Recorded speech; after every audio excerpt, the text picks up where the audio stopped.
പിന്നെന്താ ഈ ചെറിയൊരു സങ്കടം എനിക്കുണ്ട് കേട്ടോ. നാട്ടിൽ എന്തെങ്കിലും മോശം കാര്യം സംഭവിച്ചു കഴിഞ്ഞാൽ അത് മുഴുവൻ സിനിമാക്കാരെ തലയ്ക്കാണ് പോകും. ഹേമ കമ്മിറ്റി വന്നതിന് ശേഷം എൻ്റെ ദൈവമേ എന്നെ ആരും ഉദ്ഘാടനത്തിൽ വിളിക്കാറില്ല. കാരണം ഞാൻ അഭിനയിച്ച ക്യാരക്ടേഴ്സും പഴയ കാലത്ത് അങ്ങനെയാണല്ലോ. ഈ സാംസ്കാരിക സ്റ്റേജിൽ വന്നു നിൽക്കാൻ പറ്റിയ ആളല്ല പഴയ കാലത്തെ ഞാൻ.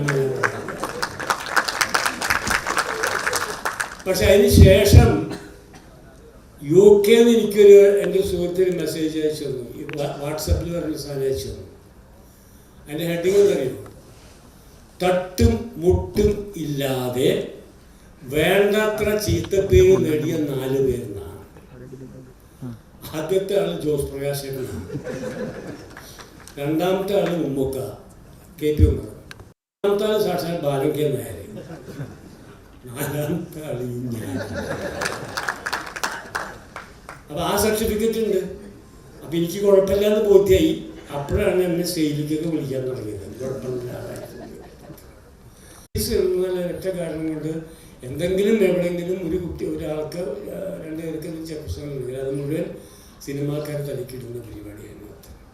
അതുകൊണ്ട് അതൊന്നും മാറ്റുന്ന സിനിമാക്കാരും മാത്രമല്ല ഞങ്ങളൊക്കെ ഈ സമൂഹത്തിൻ്റെ ഭാഗം തന്നെയാണല്ലോ. ഓർമ്മയും കൂടി വേണം എന്നുള്ളതാണ് പറയാനുള്ളത്. ഈ കേരളം ഈ തൃശ്ശൂരിൻ്റെ അകത്ത് ഒരുപാട് സിനിമാക്കാരുണ്ടായിട്ടുണ്ട്. ഞാൻ ഒരു ഏറ്റവും പ്രസിദ്ധനായിട്ടുള്ള പ്രിയനന്ദൻ ദേ അവിടെ ഇരിക്കുകയാണ് സ്റ്റേജിൽ. അപ്പോൾ ഈ ഇത്തരത്തിലുള്ളൊരു തിയേറ്ററുകൾ വരുമ്പോൾ ഇപ്പം മിക്കവാറും എങ്ങനെയാണെന്ന് വെച്ചാൽ സിനിമയ്ക്ക് പോവുക, നാട്ടിൽ നിന്ന് ഇപ്പം നേരത്തെ പറഞ്ഞ ഇതുണ്ട്. ഇപ്പം ഈ ഡാൻസ് പാടില്ല, നൃത്തം ഒന്നും പാടില്ല. ഇപ്പോൾ എവിടേക്കൊക്കെ ഇത് തിരിച്ചു പോയിക്കൊണ്ടിരിക്കുകയെന്ന് എനിക്ക് ഭയങ്കര ഭയം തോന്നുന്നൊരവസ്ഥയായി. ഇപ്പോൾ എനിക്ക് പലപ്പോഴും തോന്നാറുണ്ട് ഈ അതായിട്ട് അതിൻ്റെ പുറകെ പോകുന്നു, ആ ചില അതിൽ കാണിച്ചുള്ള ചില സംഗതികൾ നമ്മുടെ മനസ്സിലേക്ക് ആഴ്ന്നിറങ്ങുന്നു ഒക്കെ കാണുമ്പോൾ അപ്പോഴാണ് മനസ്സിലായത് ഇത് ഒരുപാട് ശക്തി ഈ സിനിമ നാടകമൊക്കെ മലയാളികളിൽ ചെലുത്തുന്നുള്ള കാര്യം. അതുകൊണ്ട് തന്നെ ഈ അടുത്തുണ്ടായല്ലോ ഒരു സിനിമ ഇറങ്ങിയിട്ട് അതിന് പബ്ലിസിറ്റി കൊടുത്തത് പ്രധാനമന്ത്രിയാണ്.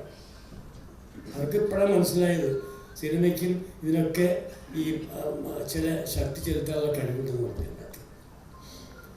അപ്പം അത്തരത്തിൽ ഒരുപാട് സംഗതികൾ നമുക്ക് ഈ സിനിമയിലൂടെ കൊണ്ടുവരാൻ കഴിയും. നല്ലതും ചീത്തയുമായിട്ടുള്ള കാര്യങ്ങൾ